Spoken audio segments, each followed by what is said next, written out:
Okay, algebras, let's take a look at this first one. When I enter this equation into my calculator, 15x cubed minus 119x squared minus 10x plus 16.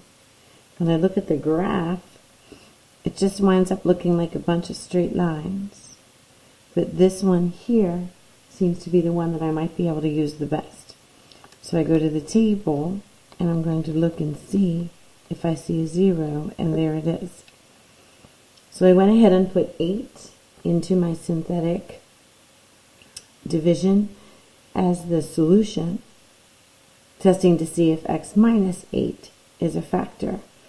This tells me it should work out, and it did. What I'm left with here is my quadratic, 15x squared, 1x minus 2. I went ahead and used the quadratic formula to solve that one. When I looked at my discriminant, it multiplied to 121, which is a perfect square. So I have negative 1 plus 11 divided by 30 and negative 1 minus 11 divided by 30. And there are my solutions when I simplify that. Alright, so this next one was a little tricky because there was no linear term. So when I synthetically divide, I need to make sure I include a 0 as a placeholder. When I enter that one into the calculator, x to the third power minus 3x to the second power plus 4. So then I'm going to go ahead and look at that graph.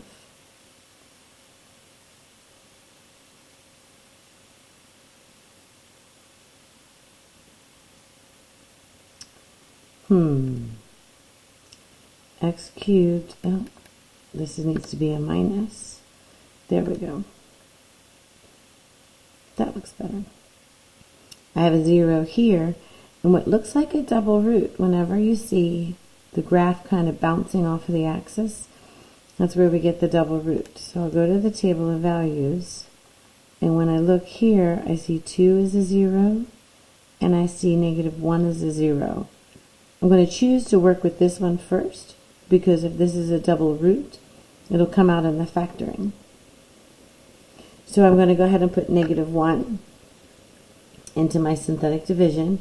Don't forget about your 0 placeholder. What I'm left with is my quadratic, linear, and constant terms, which I know then factor into a perfect square binomial pattern, my square, double square. There's my double root, and I can list my answers there. Alright, so let's look at this next one together. 4, 3, 2, 1, none. I don't have any tricks. I know in my synthetic division, I'm going to go ahead and put 1, negative 1, negative 5, negative 1, and negative 6. I'm looking for a root so that I could make that 0. I'm going to have to go to the calculator to graph it. So when I graph it, x to the fourth power minus x to the third power minus 5x to the second power minus x minus 6. When I take a look at that graph,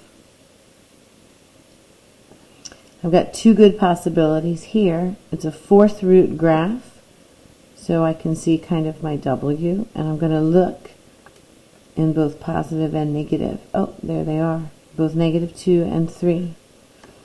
So we'll go ahead and try negative 2 first. The 1 comes down. Negative 2 times 1 is negative 2, that's negative 3. Negative 2 times negative 3 is positive 6, that's negative 1. Oops, positive 1. Negative 2 times 1, negative 2, negative 3, negative 2 times negative 3 is positive 6. Yes, I got a 0. So here's my constant, linear, quadratic. Here's my cubic term, my squared term, my linear and my constant. Because it's still cubic, I need to go ahead and do one more synthetic division. I want to go back and use my other root that I had and put a 3 into. So instead of using these numbers, these are my new coefficients. 1, negative 3, 1, negative 3. I'm hoping for a 0. I should get a 0 because the calculator tells me the output when this is the input is 0. 1 comes down. 3 times 1 is 3. 0. 3 times 0, 0. 1 comes down. 3 times 1, positive 3. And yes, that checks out. My next level is quadratic. Here we're x to the 4th. These were x to the 3rds. Now this answer here is x squared. I have no middle term, and I have plus 1. So that's my quadratic I need to solve. If I go back to the graph, that makes sense to me. Here's 1, 0. Here's the other 0. This is going to be imaginary. It never crosses the axis. So when I go ahead and solve for that, x squared plus 1 is equal to 0. X squared is equal to negative 1. Take the square root of each side. X is equal to plus or minus I.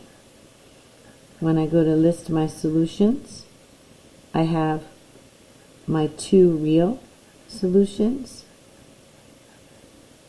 and my 2 imaginary solutions. Alright, on to the back. So we'll go ahead and enter this into the calculator and check out what the graph says. Alright, so when I graph this equation, I kept waiting for the rest of it. I don't know where it is, but I'm hoping that that's at least 1, 0. When I go to the table of values, 3 ends up working, so that's perfect. So now I'm going to look here, and this is my constant linear quadratic. So I have x squared minus 2, x plus 8 is equal to 0. Because I didn't see another 0 on the graph, I'm going to go ahead and just use the quadratic formula. Actually, why don't we complete the square for this one? If I have a coefficient of 1, completing the square might be a little easier. Alright, so I've got x squared minus 2x. 8 doesn't fit my pattern, so I'm going to go ahead and scoot it over to the other side. My goal is to have x minus something squared. So what am I going to add to this to make it work? So half of this is negative 1. Negative 1 squared is 1. Because I added 1 to this side, I need to add 1 to that side. If I have x minus 1, x times x is x squared. Negative 1 times negative 1 is 1. And then my negative x plus negative x, my outer and inner terms gives me that. So then here I have my negative 7. When I take the square root of each side, I get x minus 1 is equal to I root 7. And remember, I have a positive and a negative. When I solve for x, I'm going to add my 1 to each side. 1 plus or minus I root 7. So when I come over here to list my solutions, x is equal to, my negative 3 from over here, and my 1 plus I root 7, and my 1 minus I root 7. There's my 3 answers. Alright, so we'll pause the video and get caught up on entering this one. Okay, so for number 5, be careful here, because the first thing you need to do is add 54x to each side, add 45 to each side, and make sure it's equal to 0. When I enter the equation into my graphing calculator and graph it, I can see 2 clear zeros. I'm wondering where the other 2 are. Remember, if it's a fourth degree graph, it's some kind of W, and I don't know which part I'm looking at, but my solutions will sure help me. When I go to the table of values, I see one 0 at -5 and another at -1. I'll go ahead and try the -1 first. I put my coefficients in. 1 comes down, -1. -1 times 1 is -1. Here's 5. -1 times 5 is -5. Here's +9. That's going to be -9. And 54 minus 9 is +45. There's -45, and again 0. I'm always looking for a 0 here. If I have a 0 here, I need a 0 here. If I don't get one, I've screwed up. Here's my constant. There's my linear, my squared, and my cubed. I've got one more 0 to try, so I'll go ahead and synthetically divide that. My coefficients 1, 5, 9, and 45, and we're going to use this 0 here, -5. My 1 comes down, I'm thinking ahead. 1 comes down is 1, -5 times 1 is -5, 0, -5 times 0, 9, -45, and there I have my 0. So here's my quadratic that I'm left with, and I know right away those were imaginary solutions. When I solve them, x squared plus 9 is equal to 0, x squared is equal to -9, take the square root of each side, so x is equal to plus or minus I root 3. When I go to write all of my x's, don't forget your first two solutions that are real, and then I have my second set of imaginary solutions, plus or minus I root 3. Alright, we've got one more to do. Pause the video, type it into your calculator, and see if we match. Alright, so when I go ahead and I graph this next equation, first of all, again, we had to make sure that we get everything set equal to 0. So add 9 to each side and add 15 to each side. When I enter that into my graphing calculator and graph it, it's a cube, so I'm expecting this kind of shape. And who knows what part of that I'm looking at. I could zoom out and figure it out, or just go to the table and look for any one of these to be zeros. When I go to the table, I like that I can see -5. So 4, 9, -52, and 15. Remember to always check 3, 2, 1, none, 3, 2, 1, none. And I'm hoping that I get a 0. Oh, I can't check it yet. Didn't happen. Because that should be my outcome. Okay. 4 comes down. -5 times 4 is -20. Here I have -11. -5 times -11 is +55. That leaves me with +3. -5 times +3 is -15. And yes, now I can say it checks out. So that leaves me with my constant linear quadratic. So I end up with 4x squared minus 11x plus 3 is equal to 0.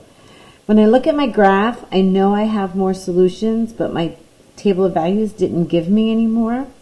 So I'm pretty sure that these are going to be either irrational or fractions that are difficult to factor. I'm not going to complete the square because of that, so I'll go ahead and do my quadratic formula. A is 4, B is -11, and C is 3. So I'll come over here and I'll say that x is equal to the opposite of b plus or minus the square root of b squared minus 4 times A times C all over 2 times A. X is equal to 11 plus or minus, and I'm going to go ahead and go right to the calculator to do my discriminant. So I'm going to go ahead and do 121 minus 4 times negative 3. When I get 108 over 8. 108 is not a perfect square, but I know right away 4 goes into it, so I can break it down. When I look at 108, it breaks down into 4 and 27, and I know 27 breaks down into 3 and 9. I don't go any further. Those are my perfect squares. So x is equal to 11 plus or minus. Square root of 4 is 2. Square root of 9 is 3. Square root of 3 is left inside. All over 8. X is equal to 11 plus or minus 6 root 3 over 8. 6 and 8 have a friendly factor of 2, but 11 and 8 don't, so it's not worth simplifying. So I'll go ahead and list all my answers. X is equal to, don't forget about negative 5. He's there. He was our first answer. And then we have 11 plus or minus 6 root 3 over 8. It was a cubic to start off with, and I need 1, 2, 3 answers. So there we go. Here they are. All right, good job. Keep working hard. Hey, e-cart next class. Make sure you bring a charged laptop.